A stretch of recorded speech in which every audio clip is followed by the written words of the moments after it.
ડભોઈ તાલુકાના ગ્રામ્ય વિસ્તારોમાં લાખો રૂપિયાના ખર્ચે લગાવેલ એલઈડી ધૂળ ખાઈ રહી છે।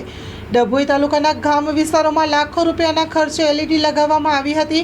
કાળજી ન લેવાના કારણે ધૂળ ખાઈ રહી છે। શું સરકાર પૈસા તો પાણીમાં જ ફેરફાર થઈ રહ્યા છે એવું લાગી રહ્યું છે। ગ્રામ વિસ્તારમાં સાંજે અંધારપટ છવાઈ જતો જોવા મળે છે। એલઈડીની જગ્યાએ હવે નાના બલ્બ નાખીને ગ્રામ્ય વિસ્તારમાં સ્ટ્રીટ લાઇટો ચલાવવામાં આવી રહી છે। ગ્રામ્ય પંથકમાં બલ્બ લગાડતા ઓછો અજવાસ આવી રહ્યો છે, ત્યારે ડભોઈ તાલુકામાં બંધ સ્ટ્રીટ લાઇટો ધૂળ ખાઈ રહી છે। ડભોઈ તાલુકામાં 70થી વધુ ગામોમાં એલઈડીને બદલે હવે બલ્બ લગાડતા લોકોમાં આશ્ચર્ય જોવા મળી રહ્યું છે। ડભોઈ તાલુકાના ગ્રામ્ય વિસ્તારમાં એલઈડી સ્ટ્રીટ લાઇટો બંધ થયા બાદ માત્ર ને માત્ર ધૂળ જ ખાઈ રહી છે, ત્યારે ખર્ચ બચાવવા માટે તંત્ર હોય કે પંચાયત નાના બલ્બ દાખી દેતા હોય છે।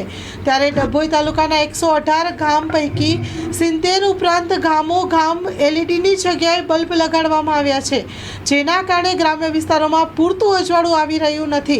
દીવા નીચે અંધારું જેવી સ્થિતિ છે તેવું દ્રશ્ય સામે આવ્યું છે। ડભોઈના લોકો આ સ્ટ્રીટ લાઇટ ન હોવાના કારણે બલ્બને લીધે પણ ઓછા અજવાસને કારણે મુશ્કેલીનો સામનો કરી રહ્યા છે। ત્યારે ડભોઈના સીતપુર ગામ સહિત સોમપુરા, ભૂમાશિયા જેવા છેવાડાના ગામોમાં સ્ટ્રીટ લાઇટો પણ જોવા નથી મળી, ત્યારે સત્વરે તંત્રને જાગવાની જરૂર છે।